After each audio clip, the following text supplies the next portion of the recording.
Hello ladies, how are you all this week? My name is Shamba, and for those of you who haven't seen these videos before, I am a private practice marketing and scaling expert. And this week I want to talk to you about the thing that I see being the number one issue that holds business owners back. And that is how your thoughts and your beliefs affect your actions, and how those things lead you to procrastinate on the very thing that you need to move on. We're going to talk a bit about that and some things that you can do to move forward when you're procrastinating so that you can leave this video with some actionable steps. And please comment your thoughts below as we're going through. If you're watching the replay, comment replay so that we know that you are here. It's great to see so many of you watching these videos, and I know that people see them because when I speak to them on our free Feminine Way to Scale consultations, they mention them. So I'm glad that they are helpful.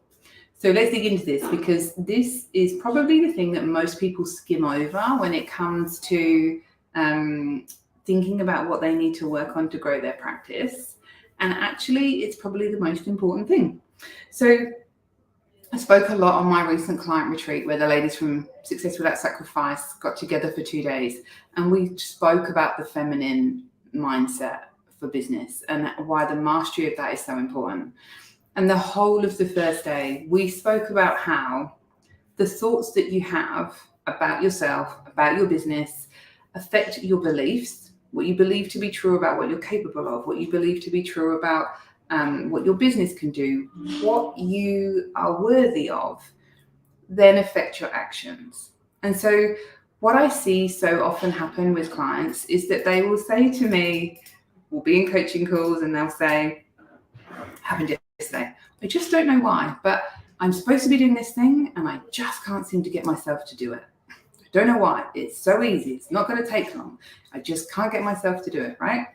And often they're berating themselves. I must be lazy. I just, why can't I get myself to do this?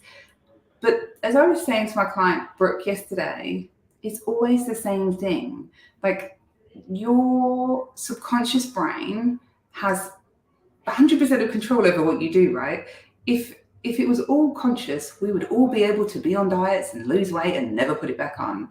But it's not conscious. There's a subconscious part that's the biggest part that has the biggest impact over the actions that we take. And this is true in dieting, but it's also very true in business.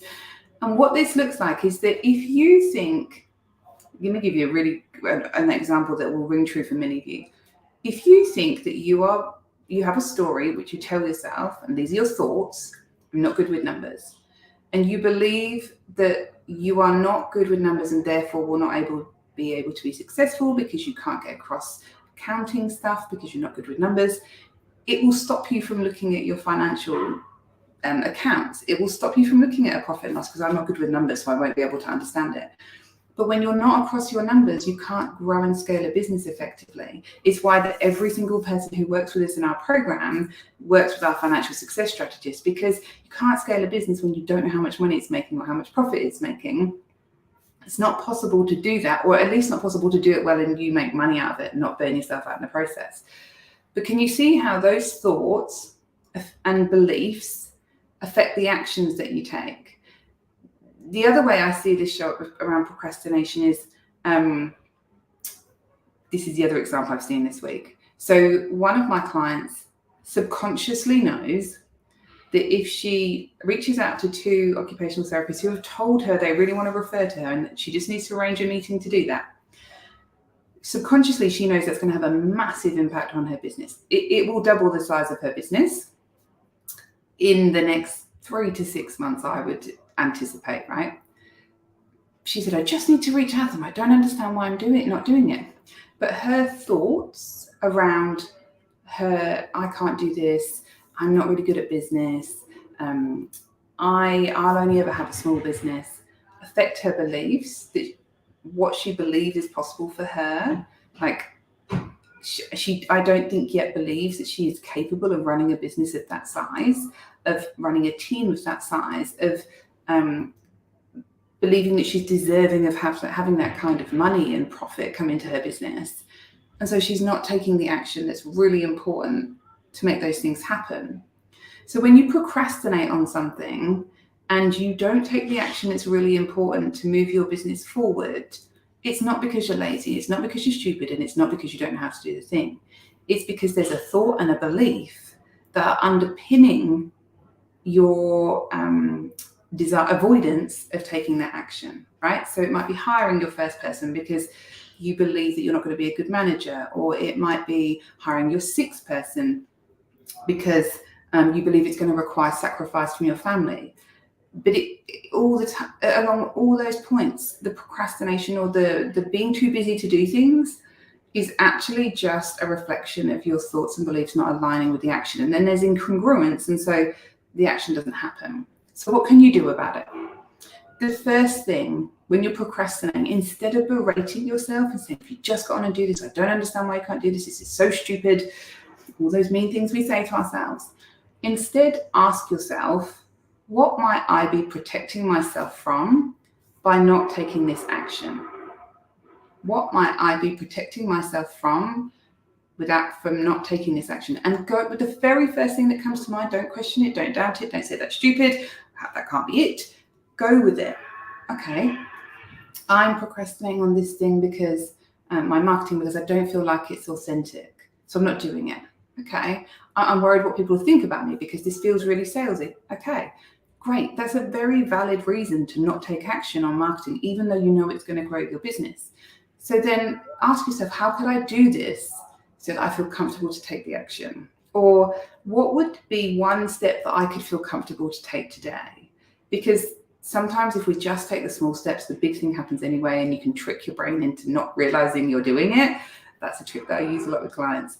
So, if it's hiring somebody, well, maybe I'll just get a contract put together.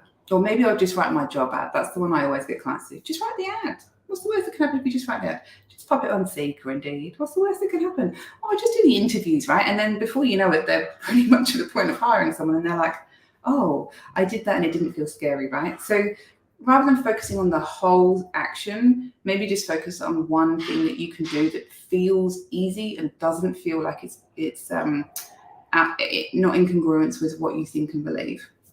But challenge yourself. Ask yourself, instead of berating yourself, ask yourself, why do I not want to do this thing? What am I scared of? What am I protecting myself from? What might happen if I do this and it goes well? Because we can trick ourselves into thinking we don't want to do it in case it goes badly. And it might be that.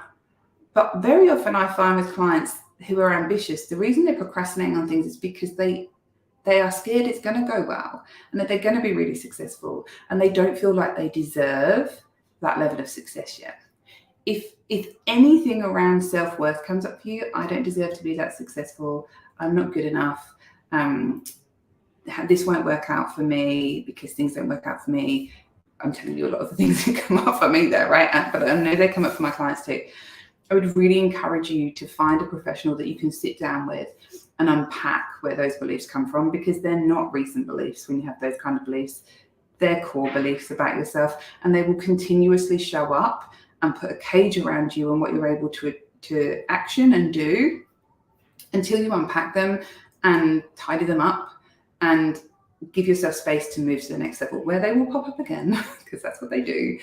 But at least you will have cleared this level of where you're stuck at. Because when people are stuck and they're not progressing in their business as they want to, it's not because they don't have the strategies available to them somewhere. It's because they don't believe in themselves or their ability to follow through on those strategies, or they don't believe that they deserve to have the success that they can see is going to come from implementing those strategies. So I would love to hear your thoughts on this topic. It's a bit different to the topics we normally cover, a bit more mindset orientated, but in all honesty, the fundamental difference that I see between the people who are trying to fill their caseload and fill their practice initially, and someone who is trying to fill a 2.5 million turnover practice, the biggest difference between them, in one being stuck at the beginning and one having got to that point, is what they believe was possible for themselves and their ability to keep moving past their fears and take action, right? When we get stuck in our fears and we don't take action, we stay stuck.